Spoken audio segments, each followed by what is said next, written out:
People think they know their demons, that they can handle them. But the real darkness is subtle. It whispers, not shouts. It plants doubts like seeds, waiting for them to bloom into despair. Conquering it means facing not the monsters of the world, but the monster you carry in your own heart, the part of you that doubts your worth, that feeds off your fears, that delights in your failures. It's a clever, relentless enemy, and it doesn't fight fair. It strikes when you least expect it, pulling strings from the shadows, laughing as it watches you unravel. The worst part is, the darkness knows you. It knows every scar, every fear, every secret you thought you buried. Fighting it means ripping open wounds you prayed had healed, facing every nightmare with eyes wide open.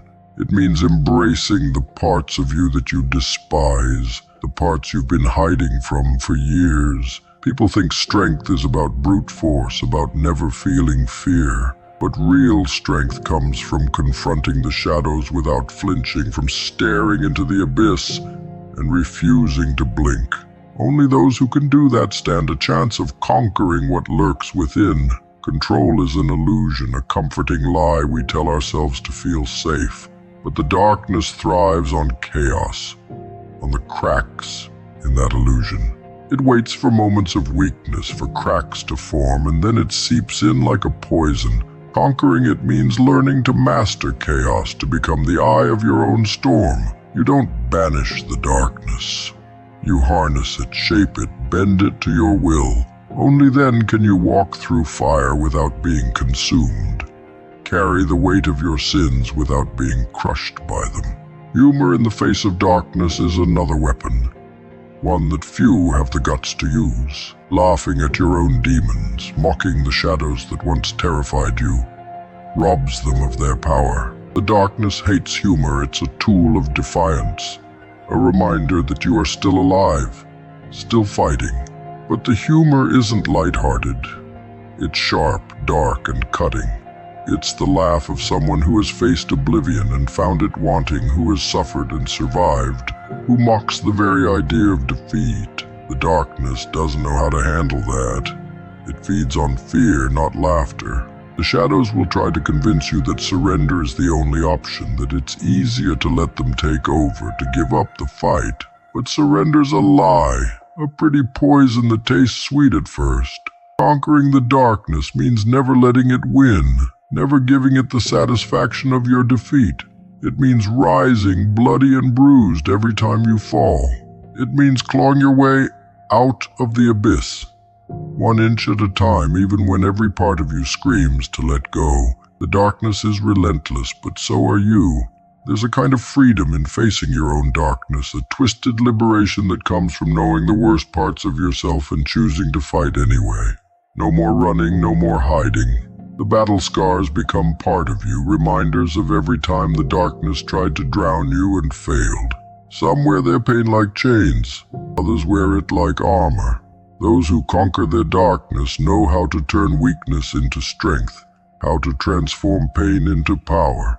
It's a dangerous, brutal kind of wisdom, but it's the only way to survive the war within. People think conquering the darkness means getting rid of it, purging it from your soul like some holy exorcism.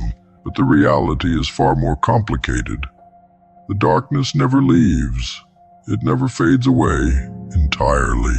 It becomes part of you, a scarred companion that you learn to master. You make it serve you, not the other way around.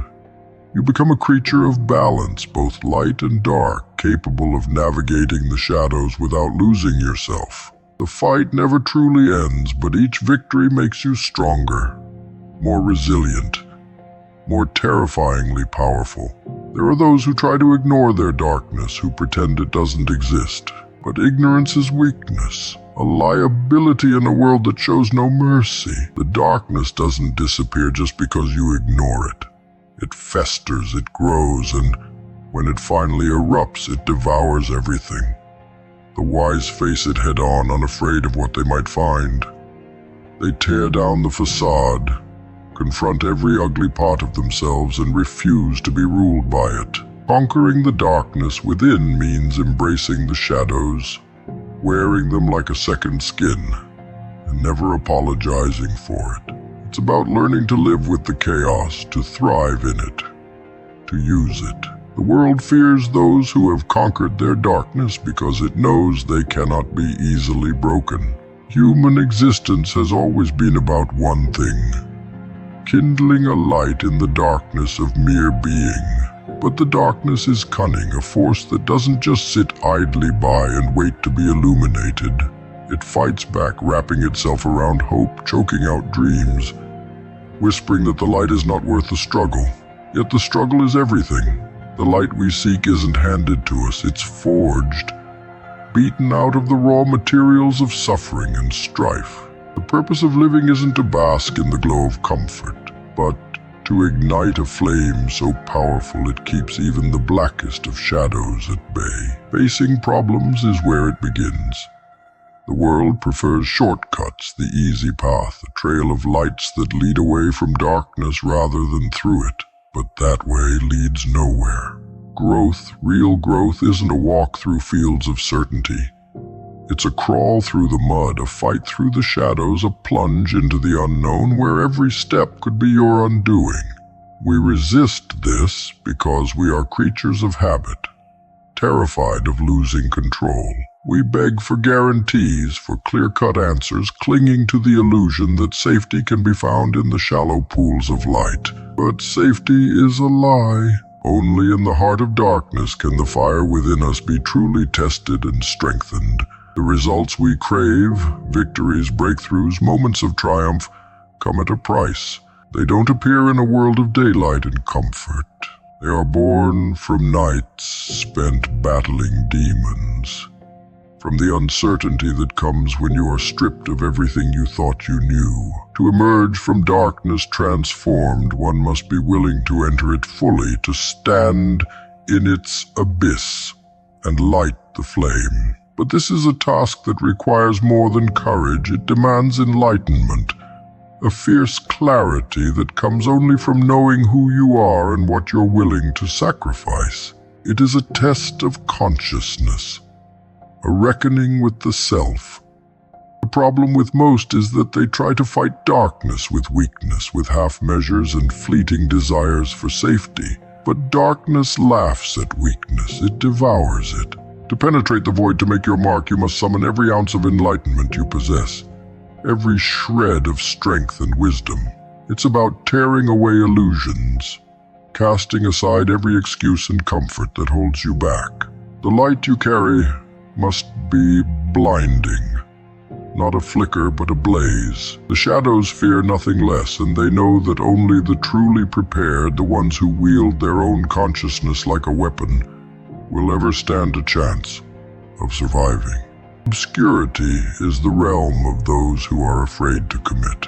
People dream of change, of impact, but refuse to face the shadows that guard such treasures. The instinct to turn back, to flee at the first sign of resistance, is what keeps most people ordinary. Extraordinary beings, however, walk forward, eyes wide, hands steady, knowing the darkness will try to break them, but refusing to let it. They understand that pain is a currency, one they pay willingly for the right to become something more. To wish for an easy path is to wish for mediocrity, to abandon the journey that forges greatness. To be enlightened is to carry a light that darkness cannot extinguish. But enlightenment is a savage thing, born not of comfort but of trials that would destroy the unworthy.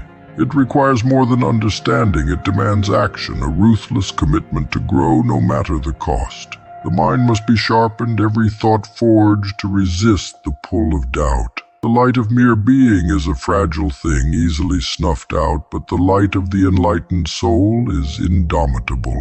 It cuts through the blackest nights, a beacon that proves survival is not enough. Domination of the darkness is the goal. The shadows love to see us hesitate, to watch as we falter and beg for respite. But respite is for the weak. There is no time to stumble, no room for second guessing. Each step into the unknown must be a statement, a declaration that you will not be claimed by the void. Every failure, every fall is fuel. Enlightenment is not handed down from the heavens, it is dragged out of hell itself, earned through sweat, blood, and sheer will. It is a fire kindled by those who have faced their nightmares and returned, not unscarred but undefeated. Summoning all the powers of enlightenment requires a darkness that tests every limit, that forces you to fight or be consumed. Those who enter with anything less than full commitment are swallowed, forgotten by time and fate. But those who light their way through the darkness, who treat the abyss as a crucible, emerge changed. Their light isn't just bright, it's transformative. It bends reality, reshapes destiny. They carry a force that cannot be quieted, a strength that will not be dimmed. And that is how they conquer, how they leave their mark on a world that thrives on chaos. The battle between light and dark isn't won in a moment, but in a lifetime of struggle. Falling low into a pit so deep that light feels like a distant memory is not reserved for the weak or shallow. Only those who have great depth can plummet to such darkness. It is the paradox of existence. The higher one's potential for greatness, the lower one can fall. Those who sink the furthest are the same ones who possess the capability to rise higher than anyone else. The darkness is not a punishment. It is a mirror, reflecting the uncharted heights that wait on the other side. The world fears this descent, fears what it reveals. But those who understand, those who dare to confront the blackest abyss, know that within the darkness lies a challenge, a call to awaken something immense and unbreakable. Great depth is a curse and a gift. It swallows some whole, trapping them in a downward spiral, while for others it becomes the forge that sharpens their soul.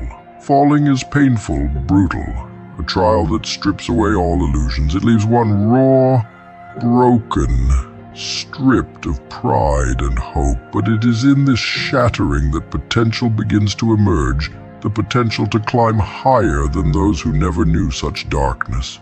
There is a power hidden in the fall, a chance to awaken strength that cannot be found in the light. The darkness asks, "What are you made of?" It waits to see who will answer. Most fear the fall because they are afraid of what it will reveal, of the parts of themselves that lurk in the shadows. But falling low is a test, a call to arms for the soul. It demands to know if the one who has fallen will let the darkness win, or if they will rise, clawing their way out with newfound ferocity. The potential height that corresponds to such depth is not given, it is earned. Those who sink low and stay there will never know the strength waiting to be unleashed. But those who fight, who dare to rise, discover something magnificent, something no one can take from them. The blackest darkness is not an ending, it is a beginning. It is the crucible where heroes and villains are made. Those who find themselves at the bottom staring into the void have a choice, succumb or rise. But rising isn't just about reaching for the light, it's about transforming, about turning the darkness into a source of power. It's about understanding that the fall was necessary, and the depths correspond to a height so dizzying it would break lesser beings. It's about realizing that one cannot reach the stars without first facing the shadows. Depth is not for the faint-hearted, it is a challenge, a reckoning with everything that haunts and whispers in the night. Only those who are willing to confront the darkest parts of themselves, who are unafraid of being torn apart and remade, can ever hope to understand what it means to have such potential. The fall strips away what is weak, what is afraid, and leaves only the core, the unyielding part of the soul that refuses to be defeated. It is this core that carries the potential to reach heights that most can only dream of. Greatness is born from those who have been to the bottom and survived, It comes from those who have seen the blackest parts of existence and decided to use the darkness, to turn it into a weapon, a shield, a driving force. The world loves to talk of light and happiness, of hope and dreams, but only those who have faced the darkness know how shallow those words can be. They know that the real light, the kind that cannot be extinguished, is born from facing and conquering the deepest shadows. The fall is necessary. It reveals who has the courage to rise and who will be consumed. The depth a person falls to is a measure of their potential to achieve the unimaginable. For every inch of darkness, there is an equal measure of light waiting to be found. But that light doesn't come easily.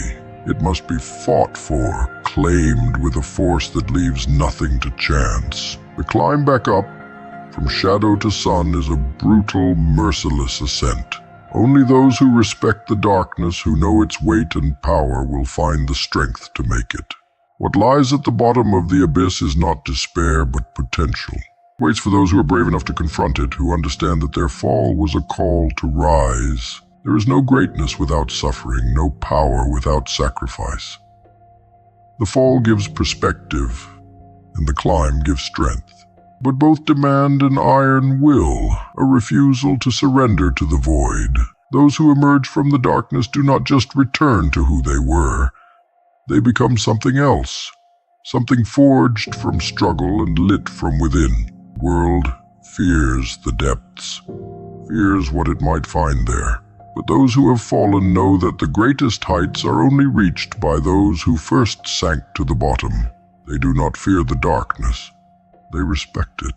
They understand that to conquer it is to conquer oneself, to find a power that can bend reality to their will. And when they finally rise, they do so with a fire that can never be extinguished. Fighting monsters is not a quest for the weak. It takes a special kind of madness to hunt the beasts lurking in the shadows, to confront nightmares made flesh. But there is a danger in battle, one more insidious than claws or fangs. To fight a monster, you must think like one, act like one, and sometimes even become one. The line between hunter and hunted, savior and destroyer, is razor-thin. Those who set out to conquer darkness must be careful not to let that darkness seep into their souls. The abyss is a patient adversary, waiting for a moment of weakness, a lapse in vigilance. It whispers promises, and if you listen too long, it begins to sound like your own voice. There's a temptation in power, a seduction in the strength it takes to face monsters. The longer you fight, the more you realize that monstrous strength is efficient, seductive, easy to wield. Rage, brutality, mercilessness. These become tools you can't help but use, and that's where the transformation begins. First, it feels like a necessity, a justified evil, but soon it becomes a choice, a craving. The thing you swore to defeat starts leaving its mark, twisting your intentions, reshaping your will. By the time you notice the change, it's too late. The monster you set out to destroy has already found a home inside you. The abyss is not just a place. It's an experience, an endless blackness that has a way of getting under your skin. You might start by gazing into it, thinking yourself invincible, believing that you are the master. But the abyss has patience. It has all the time in the world.